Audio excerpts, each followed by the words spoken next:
Today's episode of the Jesus Calling podcast is brought to you by James Avery Jewelry. Christmas gifts for everyone on your list. JamesAvery.com.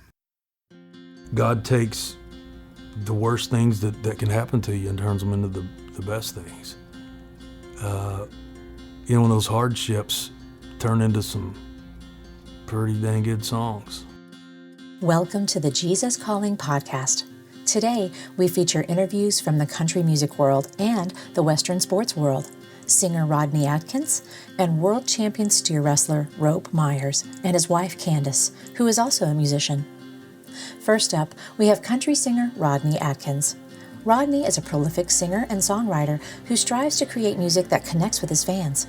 He grew up in East Tennessee, and when he was just days old, Rodney was surrendered to the state by his birth mother.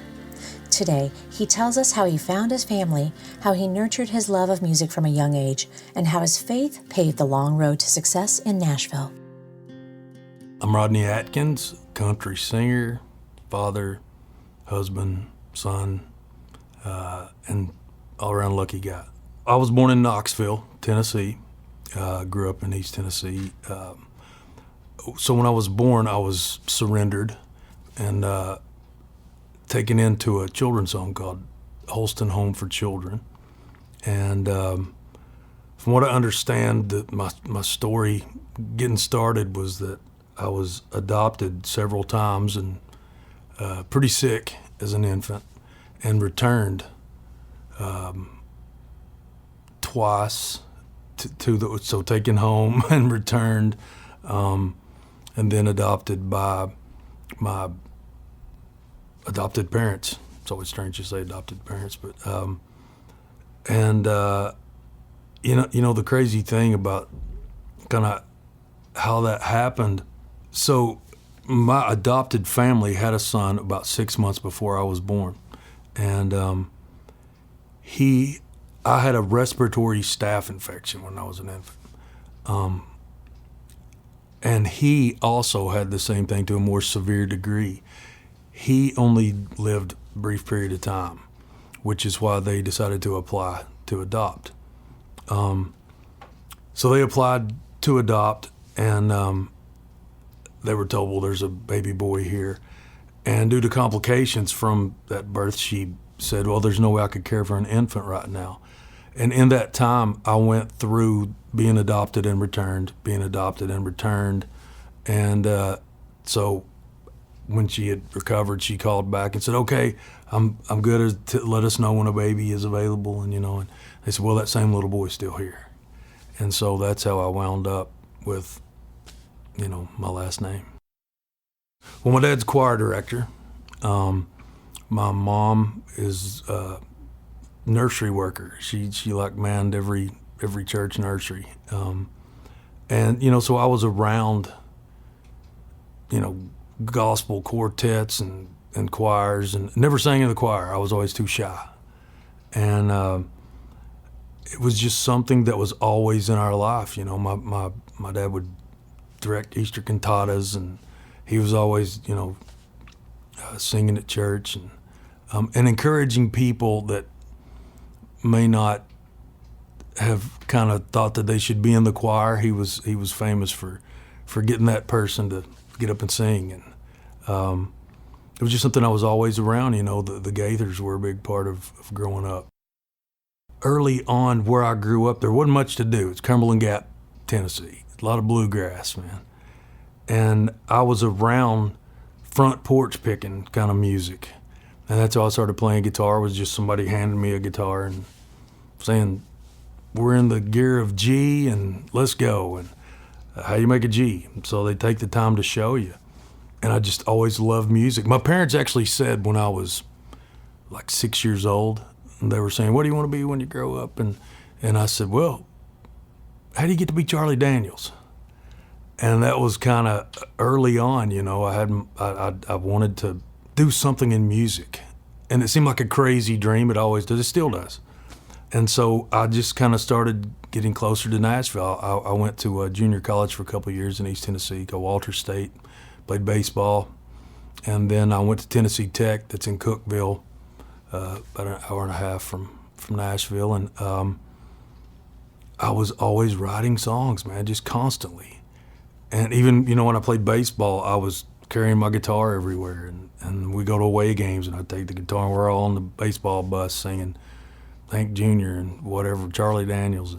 I just kept writing songs. I struggled to get through classes because I was writing songs in the margins.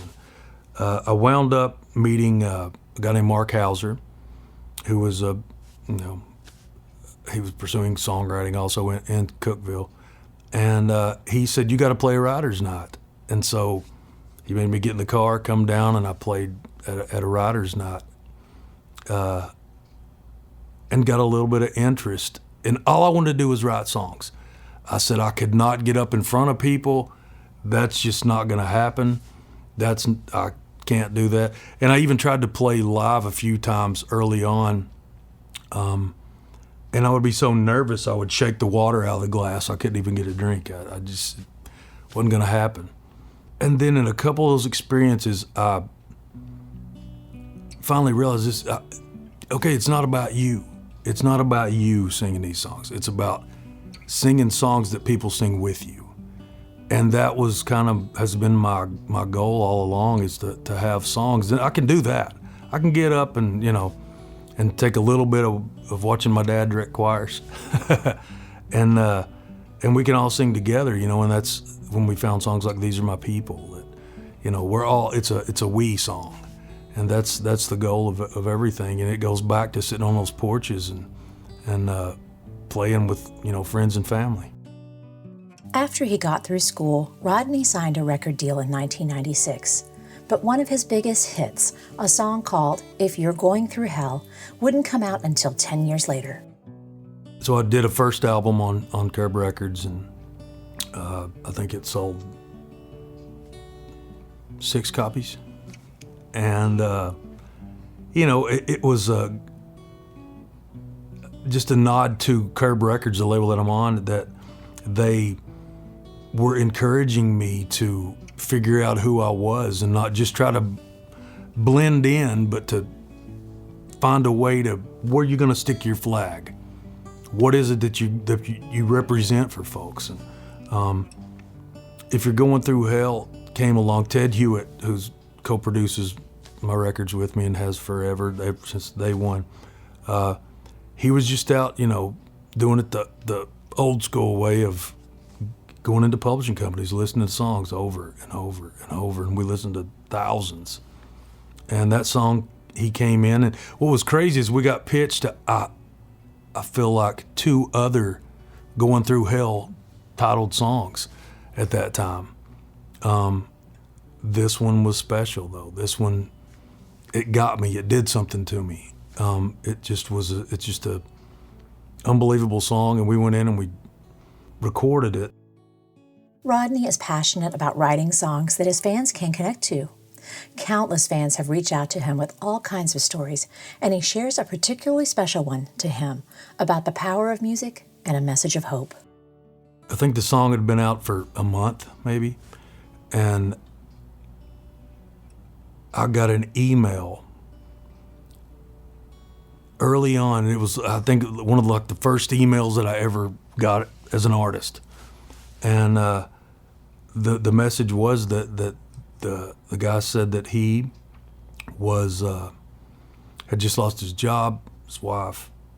I think one of his parents might have passed away, and he was just miserable. And he said that he was in the parking lot of his church,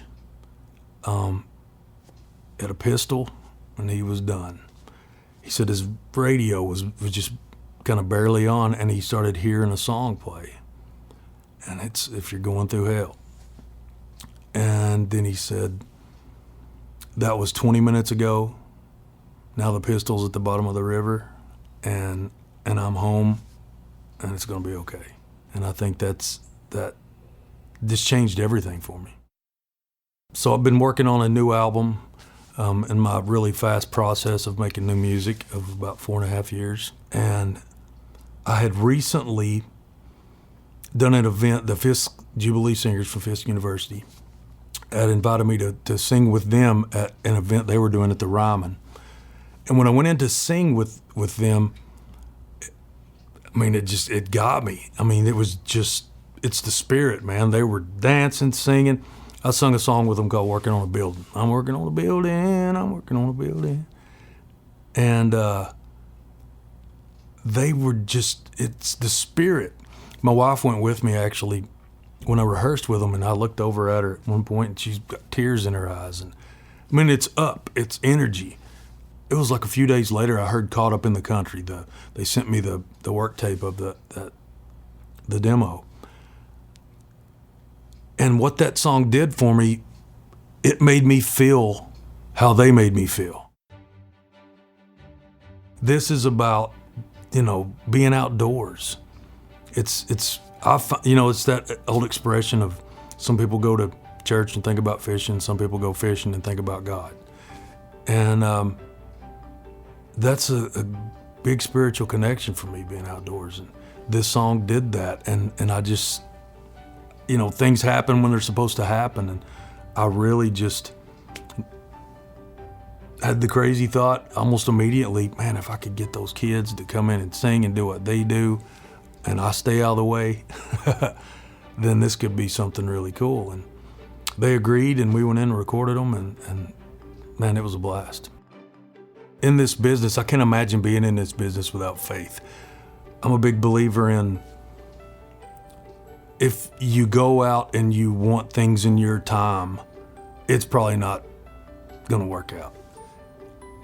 I believe in working now, working on what you're working on, It's that building that wall. If you start with one brick, get that brick level, right, square, and then move to the next one and take your time, putting pavers down. And you stand up and suddenly you've made a whole driveway. And, that's what faith is. It's that if you work on this with all your heart for God, I'm a big believer in, if I'm sweeping the floor, do it like I'm doing it for God. Any form of career success that I've had is simply because I feel like my faith has kind of pulled me back in and kept me level-headed and moving forward, I think patience and faith go right together. And that's, I guess, above any other quality I might have is being patient and a work ethic. And that comes to having, trusting that the right things will come along. And yeah, when setbacks happen and you question decisions that you've made and is this really where I'm supposed to be? And not to mention the discounters that you're gonna come in contact with in this career, and you just really can't listen to that. If you have faith and you're doing things for that, ultimately that reason. And I guarantee I could not go out on stage every night if I thought it was on my shoulders. While they're on the road, Rodney and his wife Rose find strength and inspiration in Jesus Calling. And they carry this inspiration with them thanks to the Jesus Calling app. He recalls the roundabout way the book began to speak into his life. You know what? My mom had the book, and I saw it. I've seen it there. What's that little book? And you flip through it. Oh, that's pretty cool. And you get lost in it. It's a good thing. And my wife and I try the best we can because we're on the road weekends. Church usually is. So we have our own little, devotionals a lot of time in the morning, and that's. I didn't realize she was using that book a lot of times just to read something and talk about it, start the day. And we were actually on vacation, I think. And I said something in the store about, there was in a store. And I said, I see that little book everywhere. And I didn't even know what it was called. And she said, yeah, I love that book. And this was obviously a few years ago, and that's how it opened the door for us to use it in, our morning devotionals and stuff. And it's just something that I just need a distraction for a moment. Anytime you can just kind of open it up, and it's a lot of times I know folks do that with the Bible, that they just go, I'm going to open it, and it's going to tell me what I need to hear right now. And that's the great thing about Jesus Calling is it can take you and it's a reset for the day. Rodney reads us one of his favorite Jesus Calling passages from February 9th. Seek my face more and more. You're really just beginning your journey of intimacy with me. It's not an easy road, but it's a delightful and privileged way, a treasure hunt. I am the treasure, and the glory of my presence glistens and shimmers along the way. Hardships are part of the journey too. I mete them out ever so carefully, in just the right dosage, and with a tenderness you can hardly imagine. Do not recoil from afflictions, since they are among my most favored gifts. Trust me and don't be afraid, for I'm your strength and your song. That's my world, man. As I'm working on me, obviously songs are a major part of my life, and how you express yourself, and how you connect, how life's about connections. Life's about relationships. And I think at our core, I think, the first thing God did was create. And I feel like that when I'm at my best, I'm being creative. And when I can be creative to touch another life, that's it. That's as good as it gets. That's success. The way I found out I was adopted, so my adopted parents had a natural daughter who's an older sibling for me. And when I was little, 4 or 5, she came up and said, "You're not theirs." What kids do.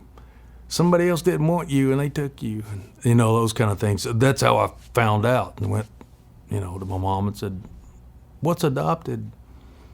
And so it's something that I kind of always knew, and chose to kind of forget about it from time to time. So my adopted parents are small folks. I'm not. And so you start wondering about those kind of things, And then later on, I did find out. I met my birth mom, and found out who my birth father was, kind of somebody I didn't realize I didn't really want to know. And I actually found out, talk about who you could have been. I found out that I have a couple of paternal brothers also, one serving life for murder. And it's kind of one of those, you don't even want to entertain the thoughts of growing up in that world. The way that I met my birth mom, working with the children's home,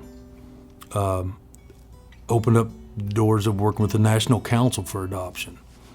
And we did some articles in some magazines promoting adoption awareness. And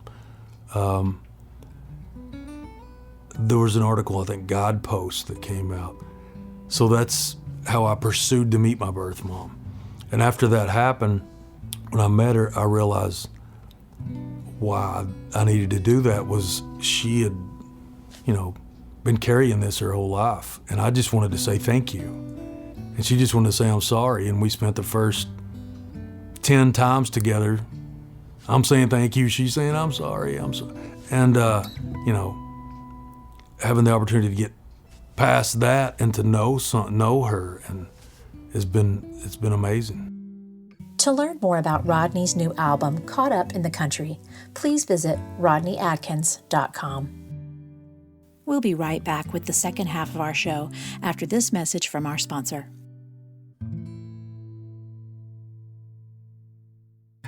Hi, I'm Laura Neitzling, the host of the Jesus Calling podcast.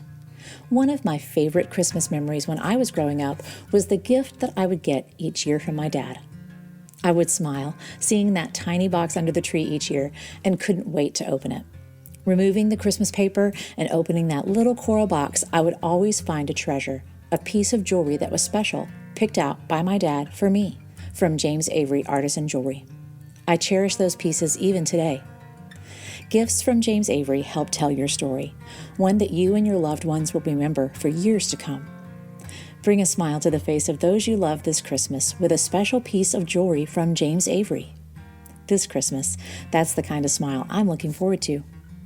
James Avery Artisan Jewelry can be found in their stores, in many Dillard's locations, and online at jamesavery.com.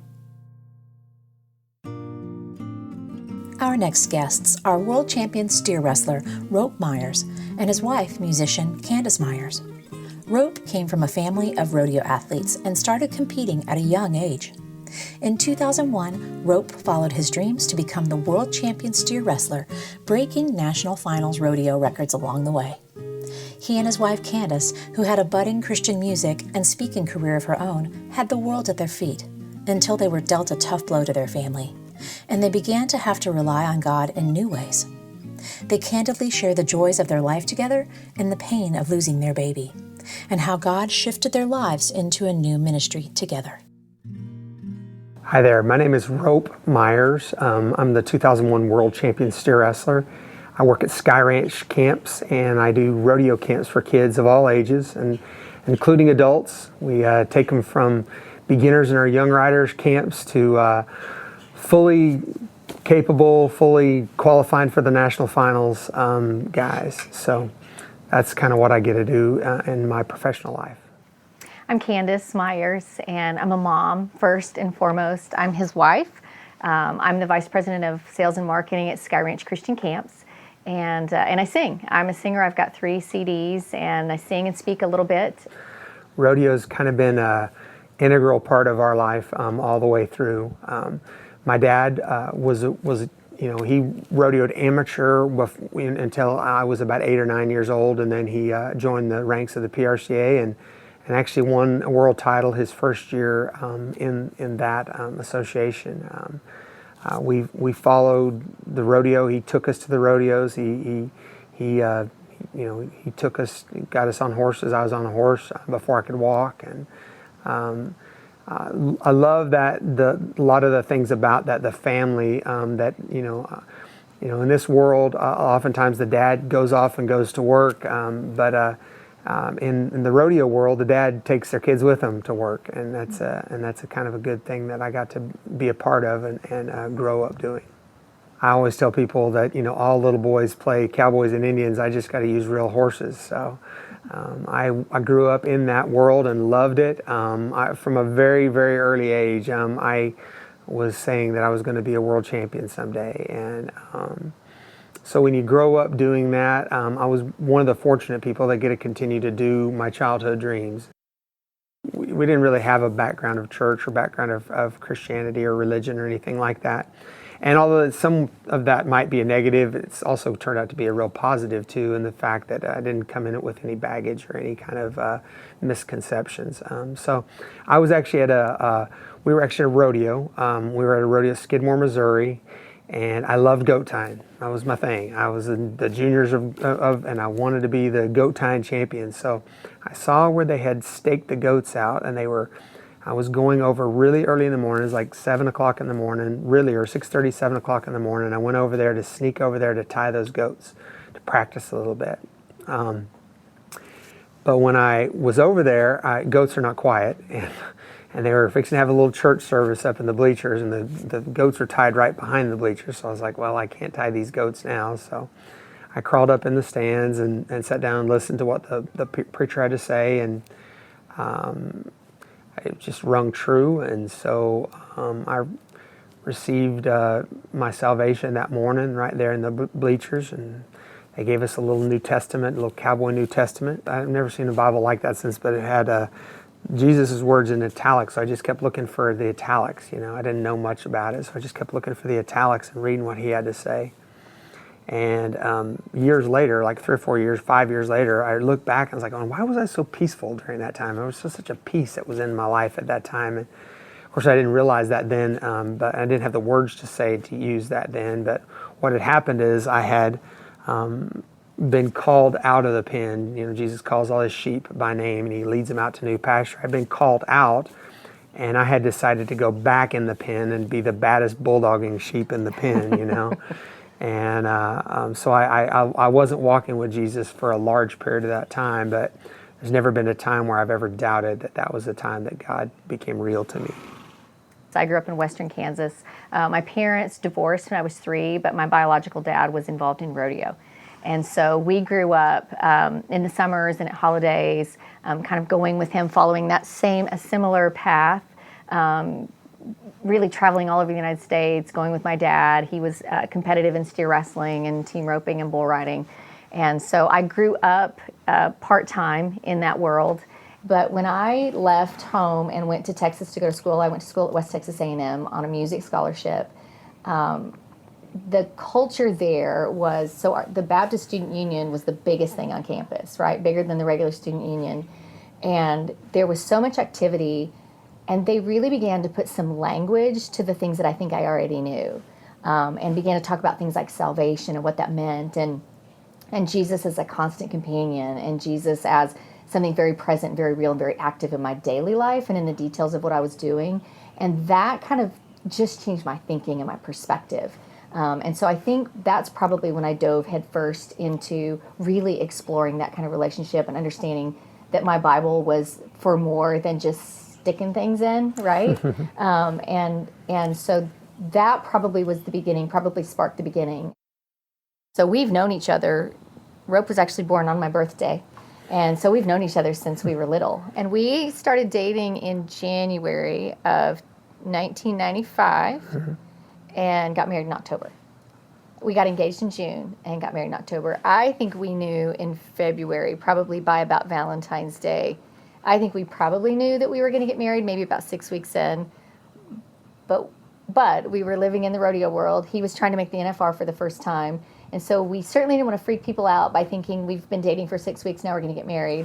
But we also had to really schedule the wedding and around what he was doing.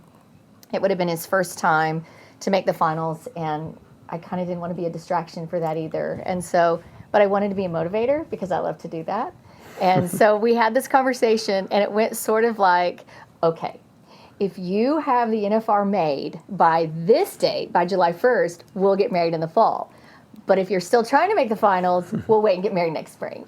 And so I feel fully responsible for motivating him to make his first NFR. I'm smart enough to marry her, so I should be smart enough to listen to what she says. So. No, our life is full of compromise. We have 4 kids, and we've had careers and tragedy and hard things and beautiful things. And you can't be married. We'll be married for 23 years next month. You can't be married that long without learning how to compromise. The first year we were married, Candace was still flying for Southwest Airlines, and it was handy at first because it allowed us to stay connected. Even she could do her job and would work out our trips. So she would be in the cities where I was going to be, or I would get on a free flight and go see her, or whatever. She would work out our schedule we could be together a lot of the time, which was fantastic, which was a great kind of first part of it. And we had kind of intended for that to be a little longer than that, but we were not very far in, and she is, and we go back the year before at Reno. I had proposed, and at Reno that year, she flies out to Reno. There's a lady that's flies all around the country as a flight attendant, up and down on planes all the time, and she's on the flight out there. She's getting sick. And yeah, we'd been married maybe 9 months at this time. Yeah. I think we'd been married about 9 months is all. Yeah. So a year later, after I had proposed, she's pregnant, and we are getting ready to have our first boy, Leighton. Reno was a big rodeo for us. We got engaged the first time I went to Reno. I found out I was pregnant the second time I went to Reno. Pretty sure I didn't go to Reno the next year. I was opting out of Reno because I don't really want any more news. So we had a baby 18 months basically into our marriage. So we didn't have a ton of time, just the two of us. And then we had Holden, shortly on the heels of that, just a couple years later, I guess. So it was in 2003. And it was probably at the height of when I was really, really busy. I was in the process of recording my third CD. I had two already that we were promoting and doing things. I was doing some radio stuff and really feeling like, being nominated for awards and doing award shows and those kind of things and feeling like, wow, we are doing it. And he had won his world title in such a smashing way, and then had taken some time off to go to Uganda. And then the Lord was just doing so much in our life. And we had a significant platform, at least in the world that we come from, right? And felt like we never said no to an opportunity. We were doing all the things, and I found myself pregnant again, and knew without just weirding everybody out, just knew from a dream that I'd had that I was gonna have a little girl, and we were excited about that. He was especially excited about it. So when she went to the doctor, and the doctor said something's not right, and she called me, and she's in tears, and we're going over for a sonogram. So we load up and we go over there for a sonogram. The word that the light is shown into the darkness, and the darkness could not overcome it. Was from John chapter 1, and we just felt like that was from God, and we just felt like that's what He said. So we just started proclaiming and standing upon that word, and we went in, and sonogram is not anything there, but we just kept staying in that place of just going, no, we feel like this is what God has told us, and faith comes by hearing, and this is what we've heard. And so we kind of stayed in that place, and then so much so that we've now had to schedule the DNC, and we go into the doctor, and I ask them to go get the Doppler and listen one more time for the heartbeat. And I remember her, being wheeled back into for the procedure, and I'm in the outpatient room and the outside, and just waiting in there, and just waiting and just waiting and just praying and just going, just kind of having it in front of God, and just going, God, what in the world? This is not, I felt like that was you. I mean, do I not hear from you? And all that kind of stuff. All those questions and doubt that kind of enters in. And then they said, okay, you can come back now. And so I walk in there, and I'll never forget it. I don't even know that she remembers all of this or whatever, because a lot of it was, but as she started to come up from anesthesia and come out of that, she began to speak peace and light and love and grace over these nurses and over me and over our life and over what had just happened. And she was not even kind of fully aware, but yet her spirit was. And it was such a deal. It's like going, yeah, of course, light shone in the darkness, and darkness could not overcome it. And it could not overcome it. It did not overcome it. Even in the way that we recognize it, it did not overcome it. And so, there's a lot of healing that came in there. It wasn't all of it. There's still lots more healing to come from that. But there was a moment there that God showed us His grace in such a powerful and real and put your hands on it way. There are moments in that time that I will never forget. Things that He said, ways that He defended me, ways that He surrounded and protected me, that I'll just never forget it. It was so vital, because tragedy can do different things in people's relationships and in their marriage, and it just solidified something in us that I feel like we would encounter lots of hard things after that. But there was something so solidifying in those times. We as husbands and as men need to be there and be the rock that the surf can break against, and all of those kind of things. And as a sheep before it shears, open not our mouths, and just take a little bit of that needs to come out of there. But on the same token, we have to let God heal us too, and let God work on the inside of us, and and recover our own hearts and our own life in that. And so there's a lot of really powerful things that took place in there, but I'll never forget that recovery room. I really needed time to work it out, so I just shut it down. I canceled all my events and just came home and spent time with my boys that summer and sat by the pool and just let God deal with me and my heart and just did some healing work and spent a lot of time in the Word, and it was awesome and horrible, all of that, and terrible and beautiful, and healing and revealing, and all of the things that those times can be in your life. And about a year later, almost to the day, I found out I was pregnant with Tierney again, and she was just the healer of broken hearts, right? She didn't take the place of Zoe. It wasn't that. But she just healed my broken heart in a way that's just real cool.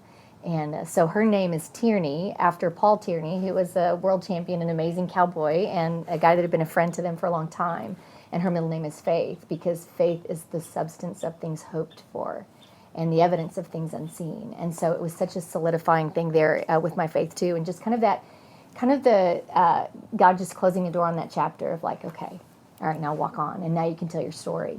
And there have been so many instances, too many to name, since that time where I know that this was an experience that I had, and absolutely God's going to use it to love people, for me to bless people, for me to speak life into people, for me to encourage moms and dads. I think I said this before, and I just see God in all things, and I can hear Him in all things, and I'm looking for Him in all things. And I have this rule from the time the boys were little that we don't, when they're leaving for the day and I'm dropping them off at school, I have no idea what they're going to encounter. And so it's always important to me that we're praying on the way to school, even if they didn't want to. They always had to say something, even if they were grumpy, like, "Good morning, God," just so they could open up the line of conversation, right? And so Jesus Calling has been a real sweet tool for me to use with my girls, that, okay, now you read what it says in your language, right? And so they can read that on the way to school. And that way we've read that, we've opened the door to conversation with the Father that we could have all day long. And that's just been a real neat tool for us to use.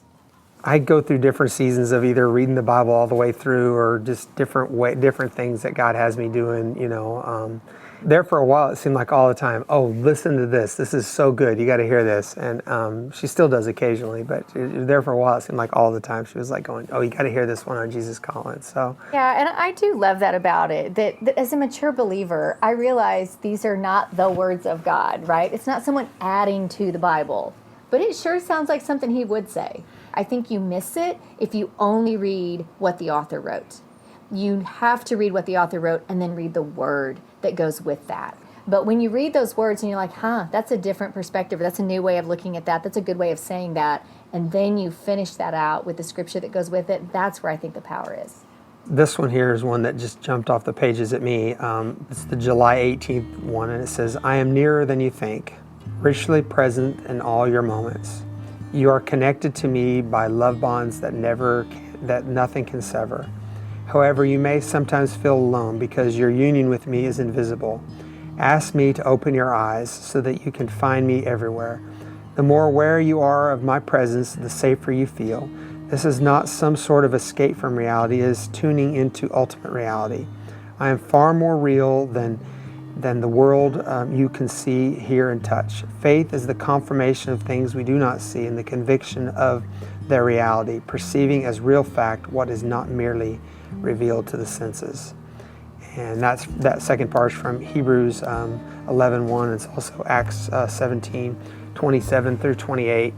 I'll never leave you or forsake you is probably my favorite thing to remember about the Father. There's something very powerful in knowing that whatever happens, not depth, no height, nor any created thing will separate us from the love of God that's in Christ Jesus. And it's something that we need to be reminded of daily, because at the end of the day, He is not panicked. Right. Right. He is still asleep in the boat when we're freaking out because the waves are getting high. You know, and I love the fact that he's like that, and that kind of calming certainty that he is with us, and that he walks with us daily. In the highs and the lows, the times when we walk away or whatever, he will never leave us or forsake us. And so that's very encouraging. Rope and Candace continue to answer God's calling in their life, even as it has meant setting aside some things that have been important to them and allowing God to use their talents and abilities in new ways and in a new ministry. As we continue to do this whole rodeo ministry thing, we had an opportunity to go several places, and so it came to a point where we were basically given a tithe of our year to do these rodeo Bible camps. There's one in Idaho, there's one in western Oklahoma, one in South Texas, one in Colorado, and we would go and we would be there. We'd teach them how to rope and how to tie goats and how to steer wrestle and all that kind of stuff, and then get to share Jesus with them. And lo and behold, she is invited to go sing at a FCA banquet, and I could let her tell you that story. But anyway, they invite her out to sing at Sky Ranch. And at the time, we didn't know what Sky Ranch was. And Sky Ranch we thought it was like a boys' home, you know. And we go out there, and she goes out there, and she goes, "No, it's great. They do all this stuff." Well, anyway, when she was out there singing and talking to them, they said, "Well, what's your husband doing?" Well, and it happened to be that I was in Idaho for one of those Bible camps at that time, and she goes, "Well, he's doing a rodeo Bible camp," and they're going like, "We're in the camping business. We've never heard of rodeo Bible camp. What are you talking about?" And so it's funny. I called home that night, and she says, "You'll never guess what happened, and you'll never guess. I went to Sky Ranch, and it's a camp, and they want to come talk to us about what we do." So, yeah, so we did.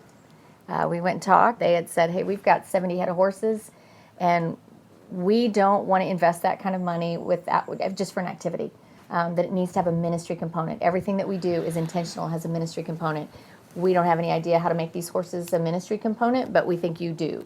And so we did. We bailed in and said, "Sure, we can figure that out for you and with you." And we were at a good transition time in our life that we had 3 kids by then, but also recognizing, and it's one of the things that I look back on and I find interesting, that he really still was extremely competitive. That it wasn't like he was nearing the end and not winning and not being competitive. He was still extremely competitive and probably could have been very actively competitive making the NFR for another 5, 6, 7, 8, 9, 10 years.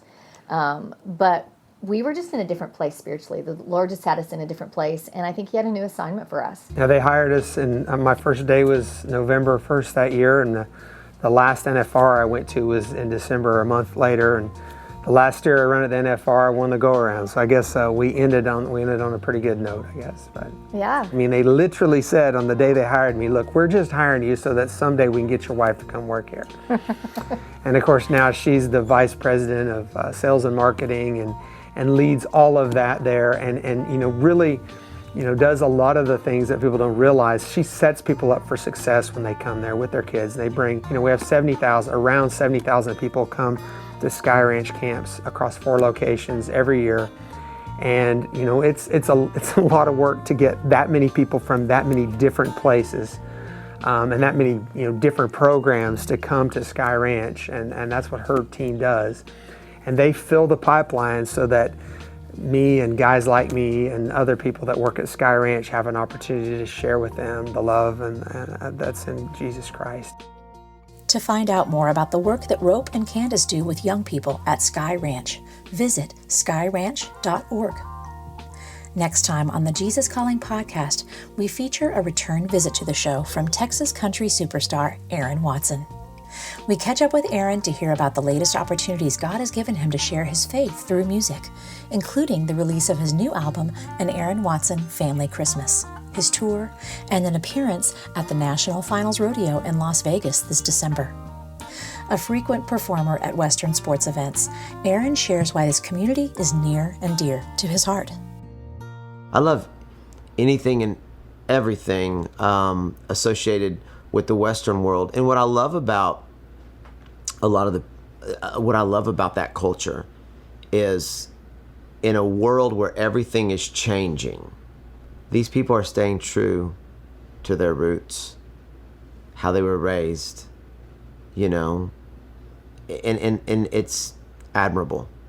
And it sets a great example for me that, you know, okay, the rest of the world, they're doing their thing, you know, and I think that's, you know, we talk about Jesus calling. I mean, we're called to be different. Do you love hearing great stories of faith each week via the Jesus Calling podcast? We want to hear from you. If you haven't already subscribed to the Jesus Calling podcast, visit the Jesus Calling page at itunes.com and hit the subscribe button. While you're there, we'd love for you to leave us a review and tell us how you feel about the show and what future guests you'd love to see. Your reviews and subscription help us share these stories of faith to more people who need the hope and encouragement of Jesus Calling. If you have your own story to share, we'd